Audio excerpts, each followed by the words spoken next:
Is this the perfect book to talk about burnout, or will this book burn you out?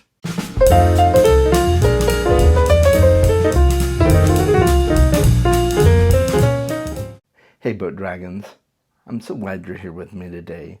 I want to talk about a very personal subject, but I want to do it in the context of a book I recently read called The Burnout Society.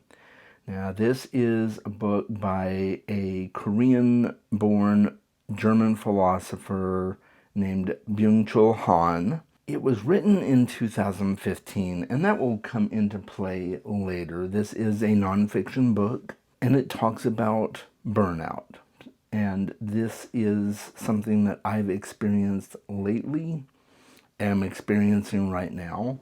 I'll tell you some of my personal thoughts and takeaways at the end of this video, but right now let's talk a little bit about what the book deals with. So I was inspired to read this book by a showcase moment on Becca's channel over at Read Becca.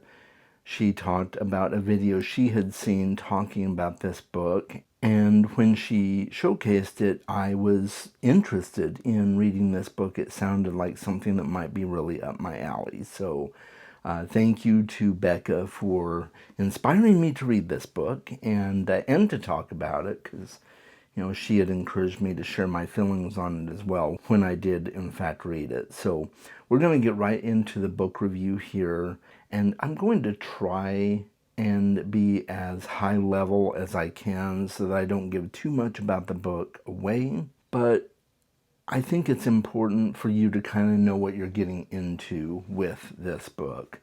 So it talks about Burnout Society from a historical and philosophical viewpoint, and somewhat experiential as well, but that's more minimized. This book comes at the subject by talking about 4 different types of societies. There was a disciplinary type of society where achievements were based on making sure that you didn't get punished.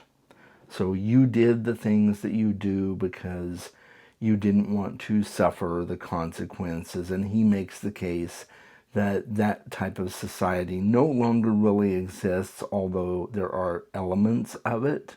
He makes the case that currently we are in more of a achievement-based society where it's more self-regulated and focused on task completion. And I would agree with that for the most part. You hear a lot about hustle culture and getting things done, and so society focused on achievement definitely makes sense. And then at some point he talks about an ideal society of tiredness, and what he means by that is a desired for tiredness that focuses on non-doing, one that is more relaxing and contemplative. And then the final one, of course, that he deals with is the burnout society, which he characterizes as self-exploitative.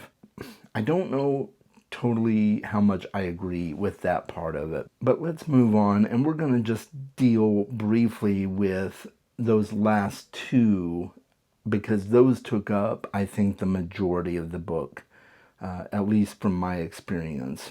So that is the Society of Tiredness and the Burnout Society. Now, I do want to make some side notes here.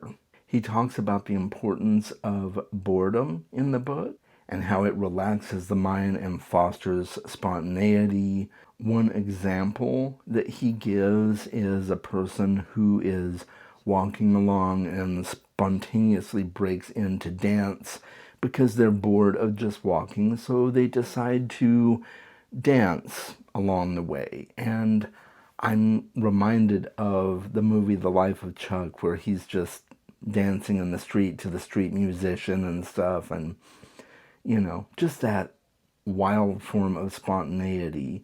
And not saying that Chuck was bored, but he liked to change things up a bit, right?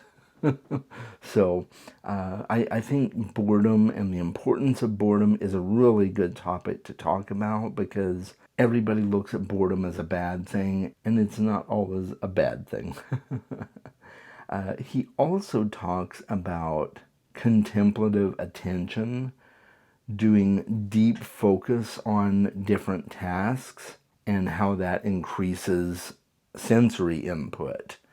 So the tasks that you're focusing on, you begin to see the nuances and things that others might not have noticed, because you're able to solely focus on that particular task or item.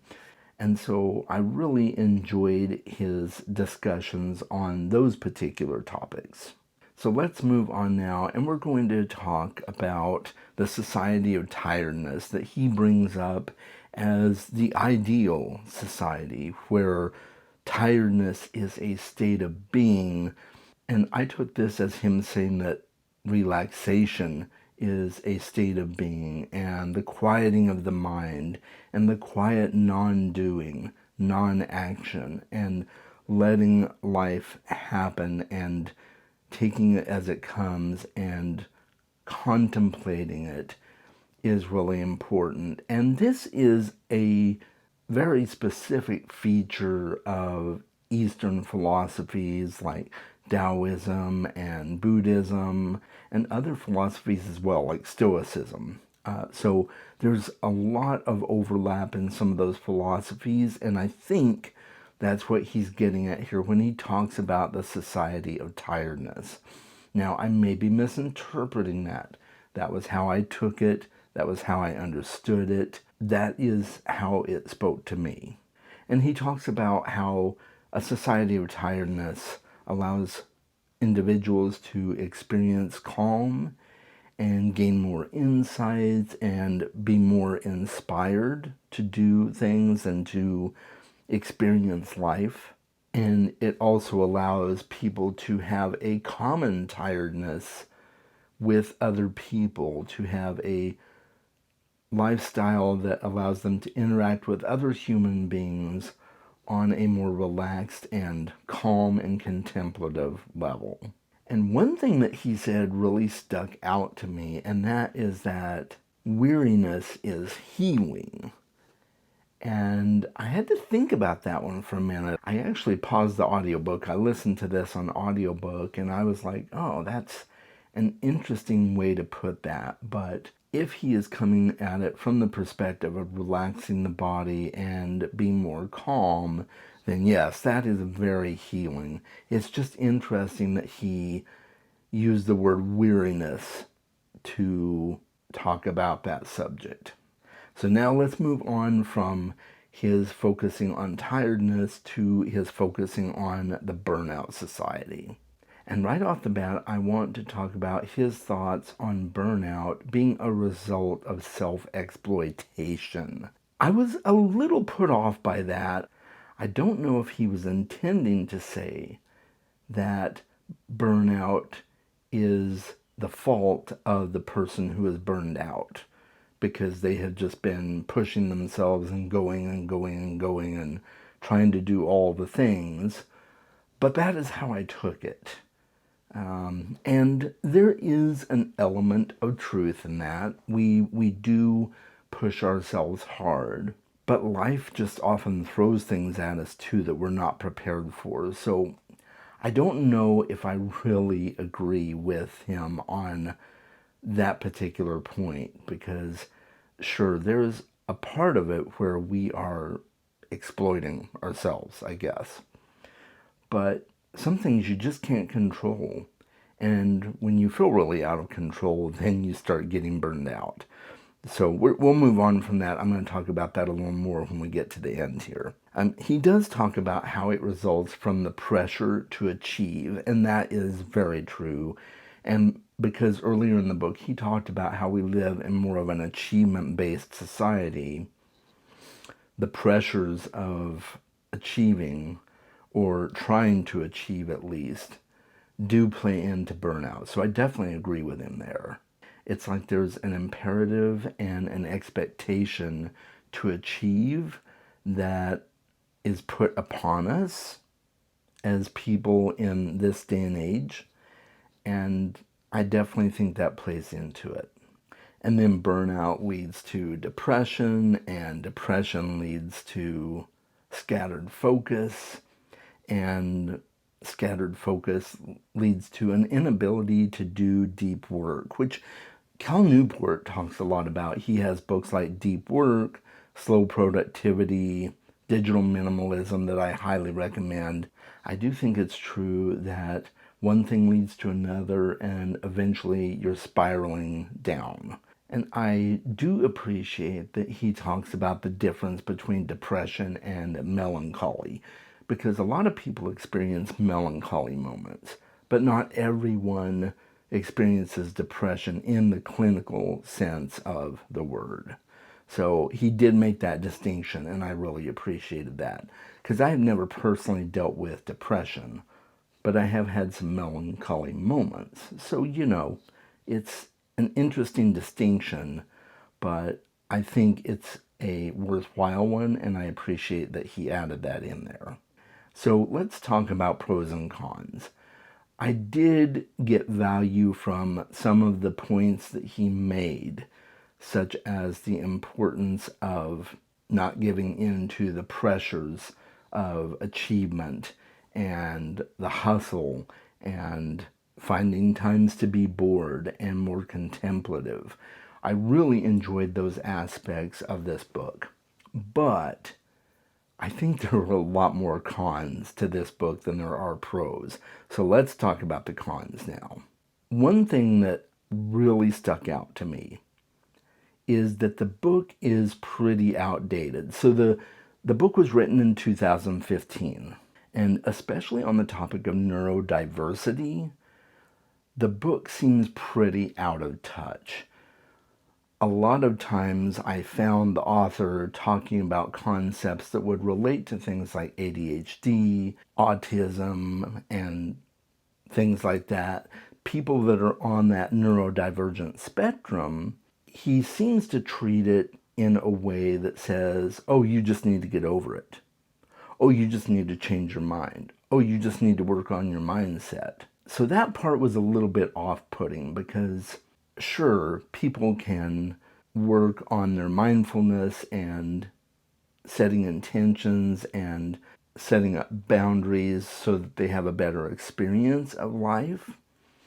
But you can't necessarily change things that are fundamental about you.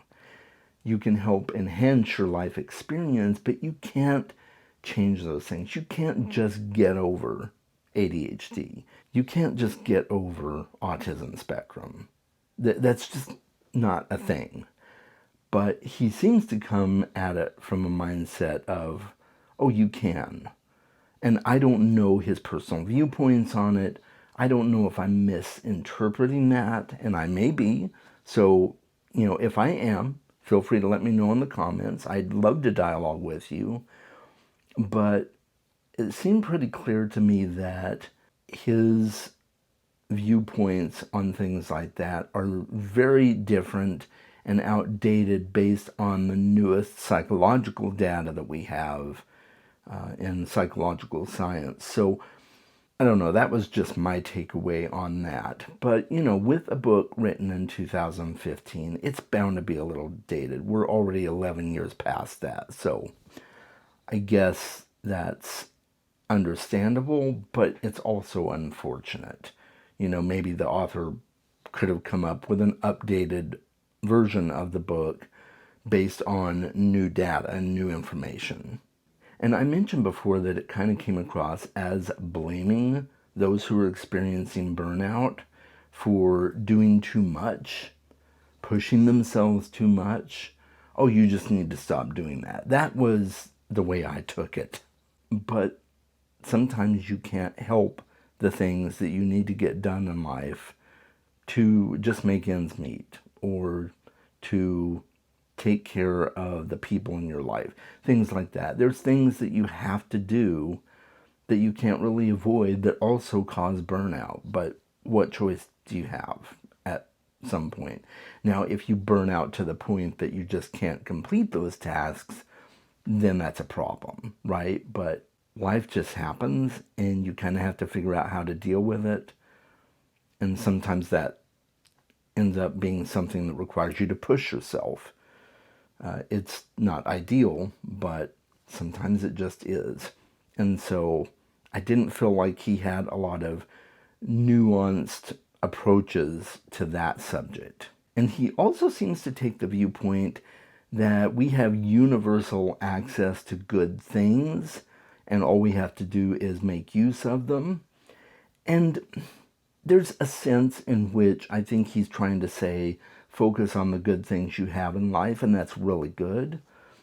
But I don't necessarily think we have universal access to good things, or at least not everyone does. There is definitely a sense in which the only people who have access to all the good things are people who are rich. And I think that's a bit of balance that we have to bring to this conversation, is to realize, oh, yeah, not everyone has access to the tools that you may have access to, or that people who are rich might have access to. Not everybody has those tools or has the ability to access them, pay for them even. So that frustrated me a little bit. And had the book been longer, maybe he would have dealt with that in a more nuanced way. He used a specific word or label, if you will. It's really kind of a derogatory term now. I would not say that people would be very happy if he were to use that term in our common vernacular. And it actually surprised me that it showed up in a book from 2015 even. But that is the term savant. It is still used in certain circles, but the definer that he added to it, which I'll just say it, he used the term idiot savant, and that is very derogatory nowadays. I'm pretty sure it was kind of a derogatory label back in 2015 as well, so I was rather surprised that he used it. That kind of put me off. It was a term that was used for people who were more highly gifted, things like that. It was often used, if you've seen the movie The Rain Man, I actually met the guy that the book and movie was based on, a very gifted individual, right? But at the time, that was the label that was used for people like him. And I was always kind of put off by it. And I think people who are extraordinarily gifted like that are put off by it as well. I would think so. I was surprised to see that in the book. And then I found the book to have an over-reliance on very technical terms that your average layperson would probably not understand, or they might recognize the word, but they would have to go and look it up. The author also used a lot of German phrases, talking about them in their English reference as well, but there was a lot of German terminology in the book as well. And so I feel like the book was almost more for a scholarly audience than it necessarily was for the average layperson reading the book. So overall, I didn't think that this book was that great. That's my final thoughts on the book itself. Now I want to talk about my personal takeaways, because I have been experiencing a lot of burnout lately. With the move, with trying to keep up my channel, with work. I did go back to doing chat at work, which is good. So my job situation is rectified. But I've got a lot more responsibilities. It's a lot more busy work. We're doing a whole lot more on chat than we used to. And that's a good thing. But at the same time, it doesn't offer a lot of downtime, and so I'm having to find ways to adapt myself to that. And being neurospicy myself, that's been a bit of a challenge. And so I think that this book, if it did anything good, it really clued me in to kind of what's going on in my life right now and things I need to be aware of, boundaries I need to set, times that I need to say no to things. And so it's given me a lot of food for thought in that area, and I think that's good. And as a result of that, I'm thinking through changes that I want to make that can help me slow down a little bit. And I do want to share a couple of those things here. Starting in June, and this is only temporary, I want to make that very clear. Starting in June, I will be going down to one video per week. Okay, I am just going to be doing my Tuesday videos, and the reason I'm doing Tuesdays is because over the weekend, I can film a video for Tuesday. For the Friday video, I'm less likely to have time during the week to film that. So, now granted, I could film the Friday video for the following week on that previous weekend, so I could film that on the weekend, but I think Tuesdays is probably more doable because that is all that I can really manage right now in terms of my spoons, because I am burned out. I've had to be honest with myself about that, and I need to figure ways to take a break. And that may result in changes to my Patreon as well, which I'm not exactly sure what that's going to look like. But I am contemplating those changes, okay? And then for the month of July, because as of right now, it looks like we may be moving the middle of July. So for July, I may take that entire month off. I'm not sure. I have not decided. But if I do take the month of July off, I will be making an announcement about it. I'll put up a post or I'll make a video about it, just letting you all know, hey, I am taking the month of July off. That has not been decided yet. But I am prioritizing my own self-care, and I think these are things I need to consider so that I don't end up having to completely stop the channel altogether because of overwhelming burnout. So I think that it was really good, at the very least, that this book helped me refocus and hone in on kind of what's going on in my personal life. I hope you've enjoyed that. I hope you've had some good takeaways from this video. Have you read this book? I would love to know your thoughts on this book. If you've read it, let me know in the comments below. Dialogue with me. You can push back on some of the things that I talked about in the video. If you didn't really agree with my takeaways from the book, feel free to do that. Just remember to be kind, of course. And yeah, I'd love to talk with you. And let me know if my personal takeaways resonated with you at all. And, you know, let me know if you've ever experienced burnout, or if you're currently experiencing burnout. We can commiserate together. And I hope you guys have an awesome day. If you want to watch more of my content, check out the ideas here on the end screen. And until next time, make sure you're reading more books. I'll talk with you soon.